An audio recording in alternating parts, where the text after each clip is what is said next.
ओम शांति।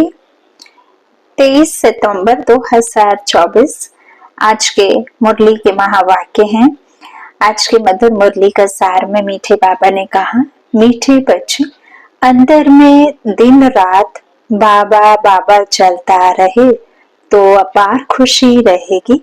बुद्धि में रहेगा बाबा हमें कुबेर का खजाना देने आए हैं। प्रश्न, बाबा किन बच्चों को ऑनेस्ट ईमानदार फूल कहते हैं, उनकी निशानी सुनाओ। उत्तर में बाबा ने कहा, ऑनेस्ट फूल वह है जो कभी भी माया के वश नहीं होते हैं, माया की खिटपिट में नहीं आते हैं। माया किसे कहा बाबा ने? 5 विकारों को। ऐसे ऑनेस्ट फूल लास्ट में आते भी फास्ट जाने का पुरुषार्थ करते हैं। वह पुरानों से भी आगे जाने का लक्ष्य रखते हैं। अपने अवगुणों को निकालने के लिए पुरुषार्थ में रहते हैं, दूसरों के अवगुणों को नहीं देखते हैं। स्व को बदलेंगे तभी हम किसी और को बदल पाएंगे। तो बाबा ने कहा वैसे भी कि आपके संकल्पों से सृष्टि की रचना होती है, तो कौन से संकल्पों से होगी?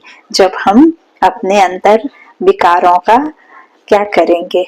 दान करेंगे, है ना? तभी तो हमारी आत्मा पर जो ग्रहण लगा हुआ है वो ग्रहण कब छूटेगा? दे दान तो छूटे ग्रहण। तो 5 विकारों रूपी रावण का दान देंगे तब फिर हमारे आत्मा पर लगा हुआ ग्रहण छूटेगा। निर्विकारी दुनिया के मालिक बनने के लिए स्वकर्मेंद्रियों पर हमें क्या करना होगा? अपना कंट्रोल करना होगा, है ना? प्रकृति जीत जगत जीत बनना होगा। तो बाबा ने कहा वो दूसरों के अवगुणों को नहीं देखेंगे, स्व परिवर्तन करेंगे, है ना? स्वमान में रहेंगे, परमत या मनमत पर नहीं, सिर्फ श्रीमत पर चलेंगे। ओम शांति। शिव भगवान वाच, वह हुआ रूहानी बाप, क्योंकि शिव तो सुप्रीम रूह है ना, आत्मा है ना। बाप तो रोज रोज नई नई बातें समझाते रहते हैं। गीता सुनाने वाले सन्यासी आदि बहुत हैं, वह बाप को याद कर ना सके। बाबा अक्षर कभी उनके मुख से निकल ना सके। यह अक्षर है ही गृहस्थ मार्ग वालों के लिए, वह तो है निवृत्ति मार्ग वाले। वह ब्रह्म को ही याद करते हैं, और ब्रह्म क्या है? रहने का जगह है ना? तो जगह उधर याद करते, मुख से कभी श्री बाबा नहीं कहेंगे। भल तुम जांच करो, समझो, बड़े बड़े विद्वान सन्यासी चिन्मय नंद, क्या बाबा ने लिखा? तो बाबा ने लिखा अपने महावाक्यों में कि बड़े बड़े विद्वान सन्यासी चिन्मयानंद आदि गीता सुनाते हैं। ऐसे नहीं कि वह गीता का भगवान श्री कृष्ण को समझ उनसे योग लगा सकते हैं। हम तो किससे योग लगाते हैं? गीता के भगवान से लगाते हैं ना, लेकिन वो थोड़े ना लगा सकते हैं। नहीं, वह तो फिर भी ब्रह्म को के साथ योग लगाने वाले ब्रह्म ज्ञानी व तत्व ज्ञानी है। श्री कृष्ण को कभी कोई बाबा कहे यह हो नहीं सकता, तो श्री कृष्ण गीता सुनाने वाला बाबा तो नहीं ठहरा ना। शिव को सब बाबा कहते हैं, क्योंकि वह सब आत्माओं का बाप है। सब आत्माएं उनको पुकारते हैं। परम पिता परमात्मा वह है सुप्रीम, परम है, क्योंकि परम धाम में रहने वाला है। तुम भी सब परम धाम में रहते हो, परंतु उनको परमात्मा कहते हैं। वह कभी पुनर्जन्म में नहीं आते हैं। खुद कहते हैं मेरा जन्म दिव्य और अलौकिक है। ऐसे कोई रथ में प्रवेश कर तुमको विश्व का मालिक बनने की युक्ति बताए, यह और कोई हो नहीं सकता। तब बाप कहते हैं मैं जो हूँ जैसा हूँ मुझे कोई भी नहीं जानते। मैं जब अपना परिचय दूं तब जान सकते हैं। यह ब्रह्म को अथवा तत्वों को मानने वाले श्री कृष्ण को फिर अपना बाप कैसे मानेंगे? आत्माएं तो सब बच्चे ठहरे ना, श्री कृष्ण को सब पिता कैसे कहेंगे? ऐसे थोड़े ही कहेंगे कि श्री कृष्ण सबका बाप है, हम सब ब्रदर्स हैं। ऐसे भी नहीं, श्री कृष्ण सर्वव्यापी हैं। वो सब श्री कृष्ण थोड़े ही हो सकते हैं। अगर सब श्री कृष्ण हो तो उनका बाप भी चाहिए। मनुष्य बहुत भोले हुए हैं, नहीं जानते हैं, तब तो कहते हैं मुझे कोटों में कोई जानते हैं। श्री कृष्ण को तो कोई भी जान लेंगे, सब विलायत वाले भी उनको जानते हैं। लॉर्ड कृष्णा कहते हैं ना, चित्र भी है, असली चित्र तो है नहीं। अब वो तो सिर्फ भासना है ना। बाबा कहते वहां का कोई चित्र बना भी नहीं सकता, और यहाँ जो बाबा ने बनवाए हैं ना, तो वो बाबा की मत से बने हैं। बाकी बाबा कहते हैं यहाँ का ज्ञान यहाँ ही रह जाता है। फिर जब हम आते सतयुग में, तो सतयुग में सिर्फ पाठ बजाते हैं, वहां थोड़े कुछ याद रहता है कि 4 युग होंगे, ऐसे ऐसे हम गिरेंगे नीचे, ऐसे ऐसे बाबा आएगा, चढ़ाएगा हमें, न पवित्र बनाएगा, पतित होएंगे, तमो प्रधान बनेंगे, ऐसे आदि मध्य अंत का ड्रामा चलता है। ये सब कुछ भी हमें वहां नहीं, सिर्फ आत्मा समझ हम अपना पाठ बजाते हैं। 150 वर्ष की आयु हुई, तन छूटा, दूसरा तन ले लिया, ऐसे करके अपना महापाठ बजाते हैं, निर्विकारी होकर के, जगत मालिक बन करके, है ना। तो बाबा कहते अभी देखो सब भूले हुए हैं ना, तो उन्हें तो असली चित्र तो है नहीं। भारतवासियों से सुनते हैं इनकी पूजा बहुत होती है, तो फिर गीता में यह लिख दिया है श्री कृष्ण भगवान। अब भगवान को भला लॉर्ड कहा जाता है क्या? लॉर्ड कृष्णा कहते हैं ना। लॉर्ड का टाइटल वास्तव में बड़े आदमी को मिलता है, वह तो सबको देते रहते हैं। इसको कहा जाता है अंधेर नगरी। कोई भी पतित मनुष्य को लॉर्ड कह देते हैं। कहाँ यह आज के पतित मनुष्य, कहाँ शिव श्री कृष्ण। बाप कहते हैं जो तुमको ज्ञान देता हूँ वह फिर गुम हो जाता है, मैं ही आकर नई दुनिया स्थापन करता हूँ। ज्ञान भी मैं अभी ही देता हूँ। मैं जब ज्ञान दूं तभी बच्चे सुने, मेरे बगैर कोई सुना ना सके, जानते ही नहीं। जानेंगे भी तो ज्यादा से ज्यादा अपने पिता का, अपने दादा का नाम, उनके पिता का नाम, है ना। मतलब पापा के पापा तक पहुंच पाएंगे, उसके बाद तो हमें कुछ पता ही नहीं रहेगा। कई बच्चे पूछते हैं ना उनके पिताजी कौन थे, उनके पिताजी कौन थे, उनके पिताजी, ऐसे पूछते जब उनके पिताजी हैरान हो जाते हैं तो भगा देते हैं, है ना, क्योंकि किसी को पता ही नहीं है। तो परम पिता परमात्मा आते हैं तब हमें बताते हैं कि असली पिता, असली घर, असली खानदान, असली क्या है हमारी लीला, है ना। तो ये सब समझने की बात है। बाबा कहते हैं मैं आऊं तभी फिर तुमको ये सब सुना सकूं, मेरे बगैर कोई सुना ना सके, जानते ही नहीं। क्या सन्यासी श्री बाबा को याद कर सकते हैं? वह कह भी नहीं सकते कि निराकार गॉड को याद करो। कब सुना है? बहुत पढ़े लिखे मनुष्य भी समझते नहीं है। अब बाप समझाते हैं श्री कृष्ण भगवान नहीं, मनुष्य तो उनको ही भगवान कहते रहते हैं। कितना फर्क हो गया है।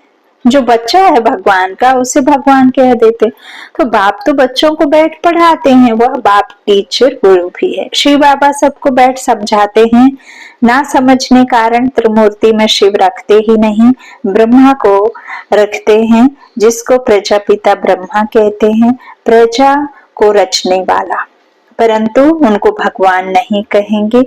भगवान प्रजा नहीं रचते हैं, भगवान के तो सब आत्माएं बच्चे हैं, फिर कोई द्वारा प्रजा रचते हैं। तुमको किसने अडॉप्ट किया? ब्रह्मा द्वारा बाप ने अडॉप्ट किया। ब्राह्मण जब बनेंगे तभी तो देवता बनेंगे, यह बात तो तुमने कभी सुनी नहीं है। प्रजापिता का भी जरूर पार्ट है, एक एक्ट चाहिए ना। इतनी प्रजा कहाँ से आएगी? कुख वंशावली भी तो हो ना सके, वह कुख वंशावली ब्राह्मण कहेंगे। हमारा सरनेम है ब्राह्मण, नाम तो सबका अलग अलग है। प्रजापिता ब्रह्मा तो कहते ही तब हैं जब श्री बाबा इनमें प्रवेश करें तब। यह नई बातें हैं। बाप खुद कहते हैं मुझे कोई जानते नहीं, सृष्टि चक्र को भी नहीं जानते। तब तो ऋषि मुनि सब नेति नेति कह के गए हैं। बाबा कहते ना परमात्मा को ना परमात्मा की रचना को जानते हैं। बाप कहते हैं जब मैं आकर अपना परिचय दूं तभी जाने। इन देवताओं को वहां यह पता थोड़े ही पड़ता है हमने यह राज्य कैसे पाया। इनमें ज्ञान होता ही नहीं। पद पा लिया फिर ज्ञान की दरकार नहीं। ज्ञान चाहिए ही सदगति के लिए। यह तो सदगति को पाए हुए हैं। यह बड़ी समझने की गुहा बातें हैं, समझदार ही समझे। बाकी जो बूढ़ी बूढ़ी माताएं हैं उनमें इतनी बुद्धि तो है नहीं, वह भी ड्रामा प्लान अनुसार हर एक का अपना पार्ट है। ऐसे तो नहीं कहेंगे हे ईश्वर बुद्धि दो। सबको एक जैसी बुद्धि हम दें तो सब नारायण बन जाएं। सब एक दो के ऊपर गद्दी पर बैठेंगे क्या?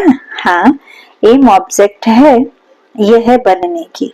सब पुरुषार्थ कर रहे हैं नर से नारायण बनने का। बनेंगे तो पुरुषार्थ अनुसार। अगर सब हाथ उठाएं हम नारायण बनेंगे तो बाप के अंदर में हंसी आएगी ना। सब एक जैसे बन कैसे सकते?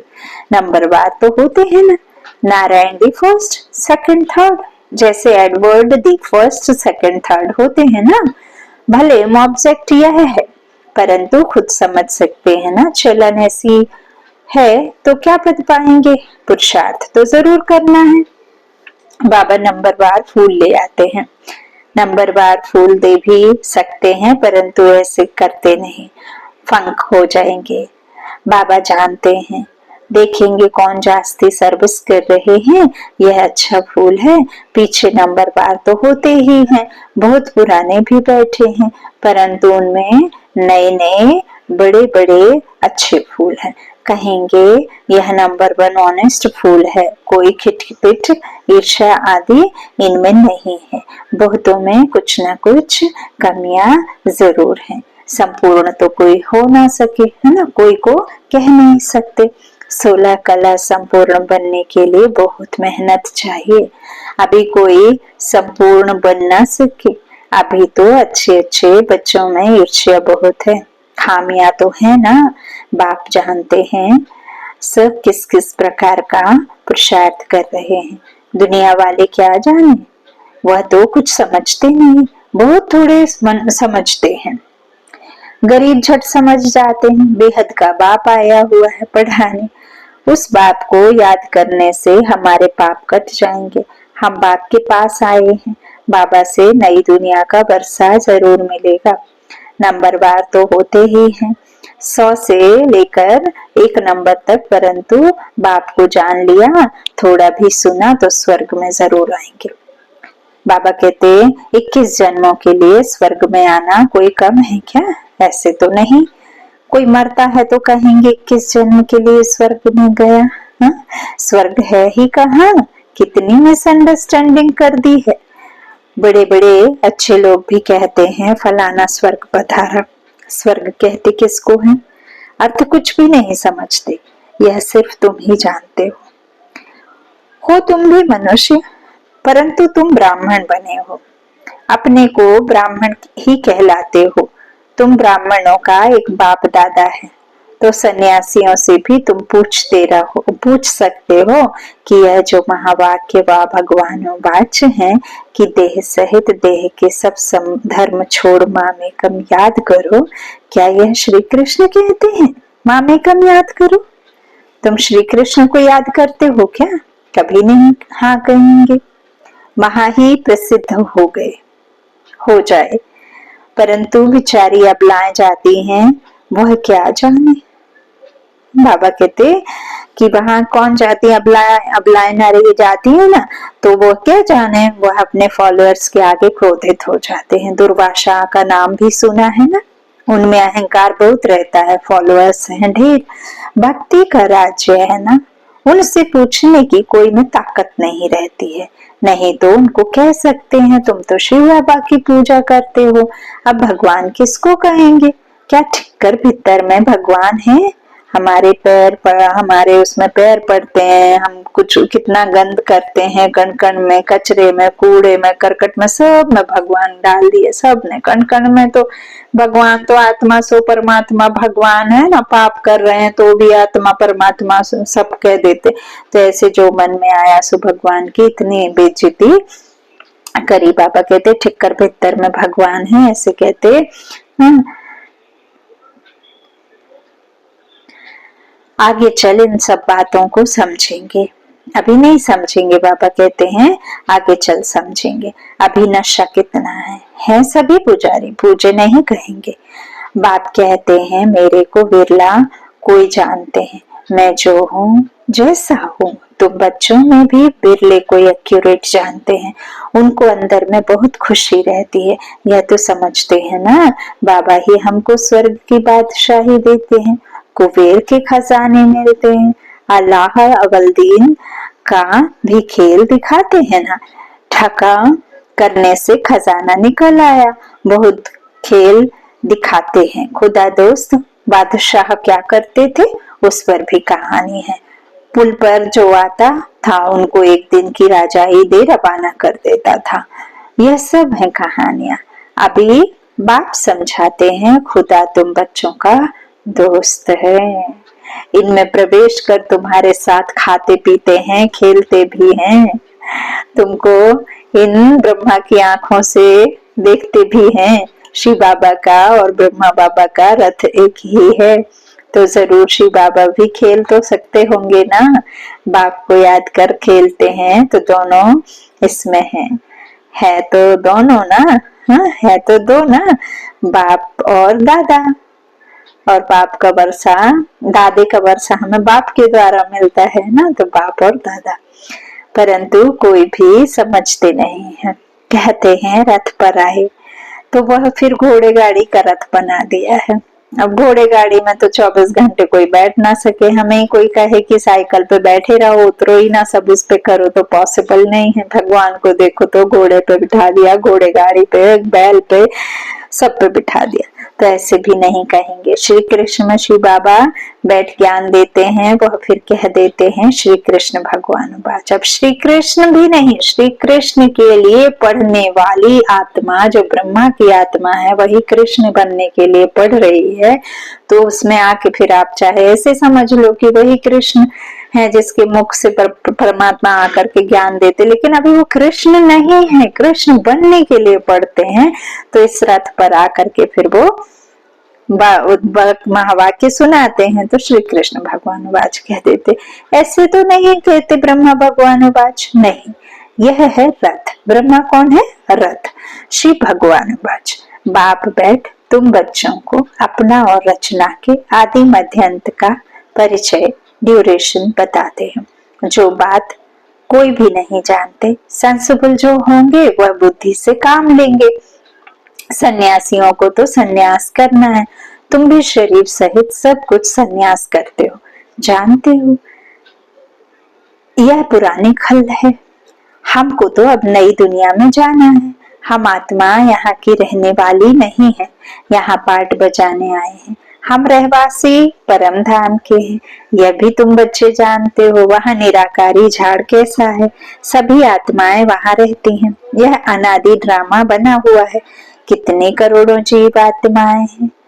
अब इधर तो उन्होंने शरीर लिया तो रहने के लिए इतनी सारी जगह चाहिए। बाबा कहते जहाँ आत्माएं हैं वहां जगह चाहिए नहीं, तो इतनी सारी आत्माएं जहाँ रहती होंगी उसे दुनिया ही कहेंगे ना। ऐसे तो नहीं है कि एक आत्मा रहती है, इतने सारे शरीर धारण किए सारी आत्माएं जाकर के एक दुनिया में रहती हैं, वो है निराकारी दुनिया।